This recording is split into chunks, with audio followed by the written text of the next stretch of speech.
37 சங்கீதம் 4 வசனம். கர்த்தரிடத்தில் மனமகிழ்ச்சியாயிரு, அவர் உன் இருதயத்தின் வேண்டுதல்களை உனக்கு அருளிச் செய்வார்.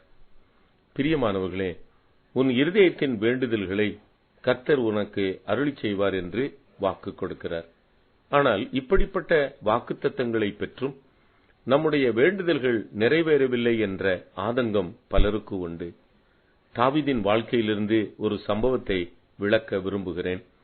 சாத்தான் இஸ்ரவேலுக்கு விரோதமாய் எழும்பி இஸ்ரவேலை தொகையிடுவதற்கு தாவீதை ஏவிவிட்டது. 1 நாளாகமம் 21:1. ஜெயம் கர்த்தரால் வரும் என்று நம்பின தாவீதின் இருதயத்தை சாத்தான் குருடாக்கி இஸ்ரவேலின் யுத்தத்திற்கு செல்லக்கூடியவர்களை தொகையிடுகிறான்.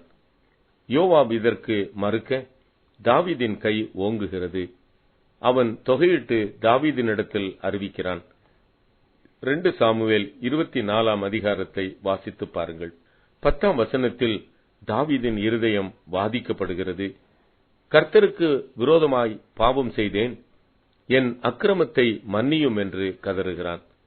கர்த்தர் காத் தீர்க்கதரிசியை அனுப்பி 7 வருஷம் பஞ்சம், 3 மாதம் சத்துருக்கள் உன்னை தொடருதல், அல்லது 3 நாள் வாதை என்று சொல்லி ஒன்றை தெரிந்து கொள் என்று சொல்லுகிறார். ஐயோ, கொடிய இடுக்கண்ணில் அகப்பட்டிருக்கொண்டேன்.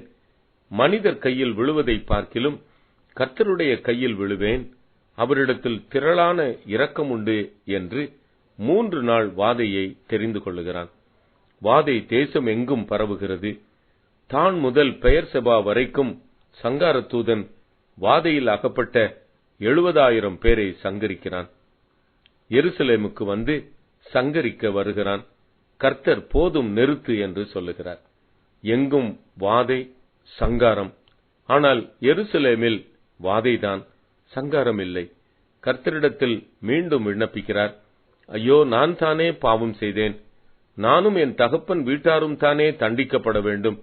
இந்த ஆடுகள் என்ன செய்தது என்று ஜனங்களுக்காக வேண்டுகிறான். கர்த்தர் மீண்டும் காத் தீர்க்கதரிசியை அனுப்புகிறார்.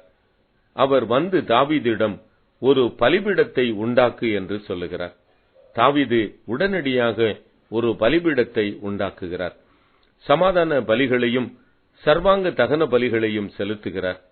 கர்த்தர் தாவீதின் வேண்டுதலை கேட்டு வாதையை நிறுத்துகிறார்.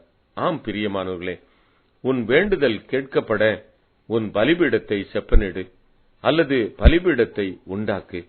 குடும்ப ஜெபமாகிய பலிபீடம், தனி ஜெபமாகிய பலிபீடம், வேத வாசிப்பு தியானம் என்ற பலிபீடம், சிறிய ஊழியமானாலும் ஊழியம் என்ற பலிபீடம் செப்பனிடப்பட வேண்டும், உண்டாக்கப்பட வேண்டும். கர்த்தர் இதுவரைக்கும் பதில் கொடாத உன் இருதயத்தின் வேண்டுதல்களுக்கெல்லாம் பதில் கொடுப்பார், அருளிச் செய்வார். ஜெபம். கர்த்தாவே, அடியேனையும் என் உபத்திரவங்களையும் நினைத்தருளும். ஆமென்.